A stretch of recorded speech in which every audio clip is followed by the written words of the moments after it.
여러분 안녕하십니까? 포항 MBC 뉴스투데이입니다.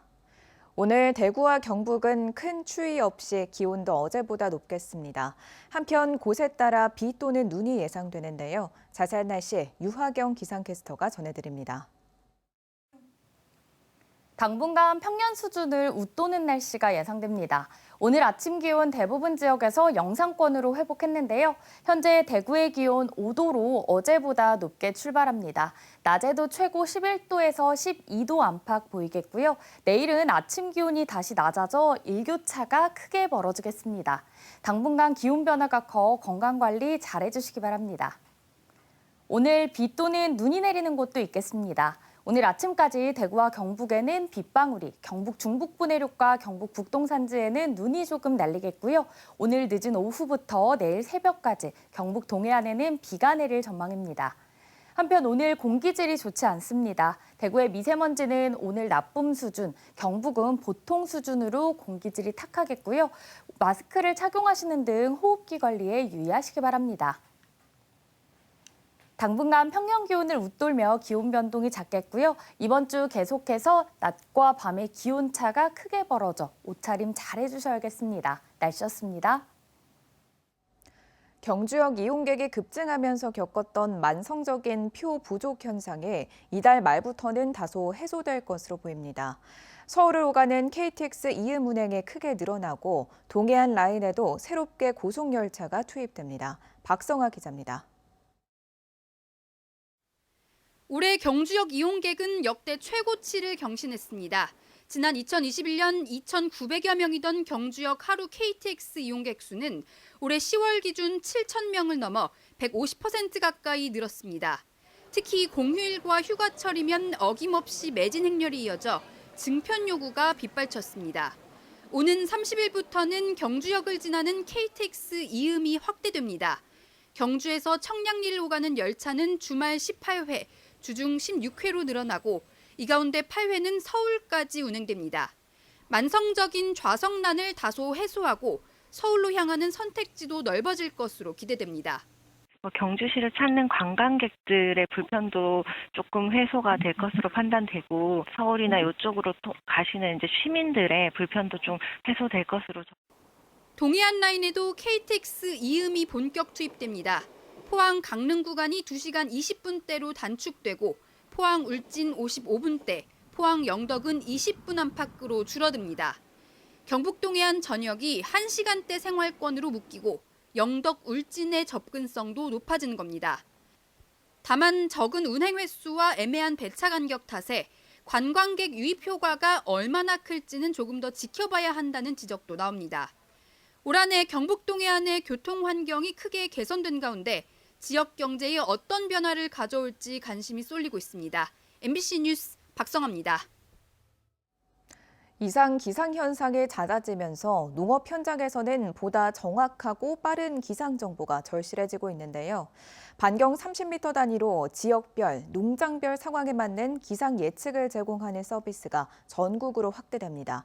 김건엽 기자의 보도입니다. 올해 수확을 마무리하고 내년 영농을 준비하고 있는 복숭아 재배 농장입니다. 매일 아침 스마트폰으로 농업 기상재해 조기 경보 앱을 확인하고 있습니다. 농장별 기상 상황을 예측해 제공하는 정보 덕분에 냉해 같은 피해를 피할 수 있었습니다. 기상청에서 발표한 것보다 한 2도 정도가 우리 과수원이 좀 낮아요. 1, 2도 차이로 나무가 얼어 죽기도 하고 병 같은 것도 많이 올 수 있고. 기상청 예보는 사방 5km 단위로 제공되는 것에 비해 농업 기상재해 조기 경보 시스템은 반경 30m 단위로 잘게 쪼개 기상 정보를 제공합니다. 같은 마을이라도 고도와 지형에 따라 기온차가 나는 지역 특성에 맞게 더욱 정밀한 기상 정보 제공이 가능합니다. 기온과 강수량, 습도 같은 기상 정보는 물론 고온이나 홍수해 등의 재해 위험을 최대 9일 전에 제공하고 농작물 관리 대책까지 인터넷과 모바일로 제공합니다. 의성군을 비롯해 그동안 시범 지역에만 제공되던 것이 이제 울릉도를 제외한 전국으로 확대 서비스됩니다.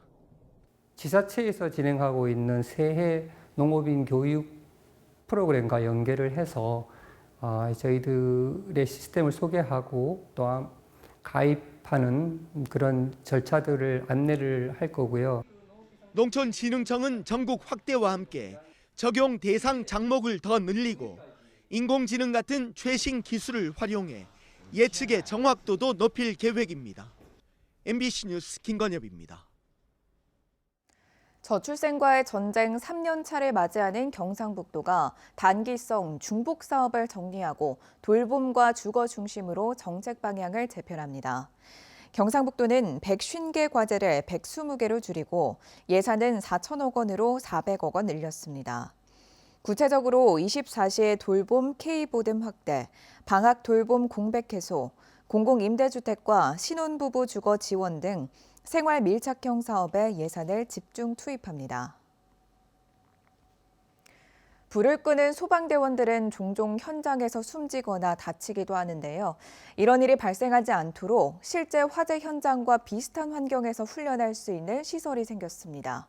소방관들의 화재 대응 능력도 높일 수 있을 것으로 기대됩니다. 변혜주 기자가 시설을 다녀왔습니다.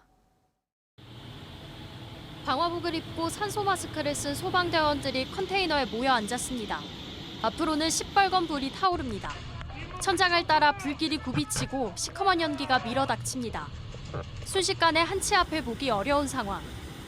태성기가 다가오기 전에 문을 폐쇄함으로써 화재가 조금 줄어드는 걸 볼 수 있고 닫았던 문을 열자 산소가 유입돼 불은 더 거세집니다. 대구에 마련된 실화재 훈련장입니다. 이곳에서 소방대원들은 화재 과정에 따라 불길과 연기의 움직임을 이해합니다. 토론을 통해 이렇게 번진 불을 어떻게 진압할 수 있을지 연구합니다. 지난해 1월 문경 육가공 공장 화재로 소방대원 2명이 순직하는 등 사고가 잇따르면서 실전 같은 훈련의 중요성이 더 커졌습니다. 건물 구조라든지 그 소방 시설이 많이 발전하면서 우리 소방관들이 현장 경험이 많이 부족합니다. 현장과 동일하게 현장 활동할 수 있는 그리고 안전이 확보된 그런 훈련장을 구축하기 위해 이제 실화재 훈련장을 만들게 되었습니다. 그동안 이런 훈련 시설이 없어 대구 소방관들은 충남과 경기 등 다른 지역으로 교육을 받으러 가야 했습니다. 올해부터는 대구에서 화재 적응 훈련과 동료 구조 훈련 등 소방 전술을 익힐 수 있는 10개 시설을 통해 이전보다는 가까운 곳에서 교육을 받습니다. 2003년 대구 지하철 참사를 겪었던 대구 소방은 지하시설에서 불이 난 상황을 가정해 훈련할 수 있는 환경도 마련했습니다. 대구 소방은 내년부터 소방관 등을 대상으로 정규 교육도 진행할 계획입니다. 소방관들은 반복된 훈련을 통해 현장에서 더 빠르게 판단해 안전하게 화재에 대응할 수 있을 것으로 기대하고 있습니다. MBC 뉴스 변혜주입니다. 이재명 대통령 공약인 지역방송 지원 예산을 기획재정부가 묻지마 삭감한 것을 두고 후폭풍이 만만치 않습니다. 초대 방송미디어통신위원장 후보자 인사청문회에서도 성토가 쏟아졌는데요. 김종철 후보자는 지원 강화를 약속했습니다. 지역 MBC 공동취재단 김은초 기자가 보도합니다. 김종철 초대 방송미디어통신위원장 후보자 인사청문회. 기재부의 일방적인 지역방송 예산 삭감에 대한 성토가 이어졌습니다. 지역 중소방송 예산으로 돌리라고 우리 과방에서 의결을 했어요. 근데 기재부에서 5억만 반영을 하고 152억은 반영을 안 했어요. 방송통신발전기금이 당초 조성 목적에 맞지 않게 쓰이는 점도 바로잡아야 한다고 지적했습니다. 아리랑 국제방송에는 매년 250억을 준 거예요. 국악방송에는 37억을 주고 지역방송에는 1.5억을 주고 이런 예산 편성이 어디 있습니까? 김 후보자는 지역방송 지원은 공적 책무라며 취임 후 우선적으로 챙기겠다고 답했습니다. 지역 중소방송들을 어떤 지원하는 부분은 방송법상 등에 있어서 방송의 공적 책무를 강화하기 위한 주요 과제로 되어 있다는 제가 알고 있고 이 부분도 우선 과제로 삼아서 살펴보고 국회 밖에서는 예산 삭감 철회를 요구하는 장외 투쟁이 벌어졌습니다. 언론노조는 지역방송의 공적 책무를 위해 법적으로 조성된 돈이라며 원안 복구를 촉구했습니다. 지역방송은 각 지역의 공공장 형성과 지역 권력 감시의 보루로서 풀뿌리 민주주의의 핵심 인프라입니다. 이번과 같은 묻지마 삭감 사태를 막기 위해서라도 앞으로 방미통일을 구성할 때 위원 7명 가운데 최소 1명은 반드시 지역 방송의 목소리를 낼 수 있는 인사로 배정해야 한다는 요구가 거세지고 있습니다. MBC 뉴스 김우초입니다. 경북교육청은 폐교의 효율적 활용을 위해 일반 입찰 매각 선정 기준을 대폭 개선해 시행합니다.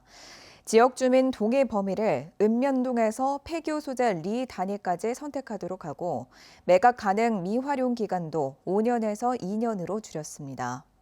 경북교육청은 기존 완화를 통해 지역 수요에 맞는 폐교 활용이 가능해질 것으로 기대하고 있습니다. 경상북도와 울산광역시, 경산시는 오랜 수건인 경산-울산 고속도로 신설을 위해 공동 선언문을 체결했습니다. 경산-울산 간 고속도로는 경산시에서 청도군과 경주시를 거쳐 울산시를 잇는 구간에 총 연장 50km의 고속도로를 건설하는 사업입니다. 이 고속도로는 경산의 자동차 부품 산업과 울산의 완성차, 조선 산업을 최단 거리로 잇는 노선으로 개통될 경우 물류비 절감과 산업 경쟁력 강화가 기대됩니다. 포스코 퓨처엠이 포항 영일만 산업단지에 2027년 하반기 양산을 목표로 LFP, 리튬 인산철 양극재 공장을 신설합니다. LFP 배터리는 NCM, NCA 등 3원계 배터리에 비해 출력은 낮지만 가격이 저렴하고 수명이 길어 최근 에너지 저장 장치와 보급형 전기차 등에서 수요가 늘고 있습니다. 3원계 양극재를 주력으로 생산하고 있는 포스코 퓨처엠은 이번 LFP 공장 투자로 양극재 제품군을 더욱 다양화한다는 전략입니다.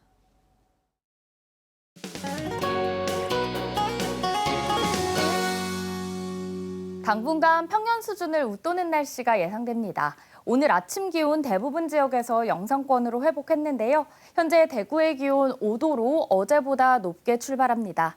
낮에도 최고 11도에서 12도 안팎 보이겠고요. 내일은 아침 기온이 다시 낮아져 일교차가 크게 벌어지겠습니다. 낮과 밤의 기온 변화가 커 옷차림 잘 챙겨주시기 바랍니다. 오늘 비 또는 눈이 내리는 곳도 있겠습니다. 오늘 아침까지 대구와 경북에는 빗방울이, 경북 중북부 내륙과 경북 북동 산지에는 눈이 조금 날리겠고요. 오늘 늦은 오후부터 내일 새벽까지 경북 동해안에는 비가 내릴 전망입니다. 한편 오늘 공기질이 좋지 않습니다. 대구의 미세먼지는 나쁨 수준, 경북은 보통 수준 예상되고요. 공기가 탁해 마스크를 착용하시는 등 호흡기 관리에 유의하시기 바랍니다. 위성 영상입니다. 오늘 전국적으로 동해 북부 해상에 위치한 고기압의 가장자리에 들겠습니다. 자세한 지역별 날씨 보시면 오늘 우리 지역 흐리다 차차 구름 많아지겠습니다. 미세먼지는 나쁨에서 보통으로 좋지 않겠고요. 동해상을 중심으로 풍랑 예비특보가 발표된 가운데 바다의 물결 0.5m에서 최고 3m로 높게 일겠습니다. 오늘 아침 대구의 기온은 5도, 김천은 1도로 시작하고요. 낮에는 대구 11도, 김천은 10도 예상됩니다. 안동의 현재 기온은 1도, 문경은 2도 가리키고 있고요. 낮 기온은 안동 9도, 문경은 8도 전망됩니다. 포항의 아침 기온은 오늘 7도로 시작해 낮에는 12도 예상됩니다. 당분간 평년 기온을 웃돌며 기온 변동이 작겠고요. 이번 주 계속해서 낮과 밤의 기온차가 크기 때문에 옷차림을 잘 챙겨주셔야겠습니다. 날씨였습니다. 이상으로 포항 MBC 뉴스투데이를 마칩니다. 시청해주신 여러분 고맙습니다.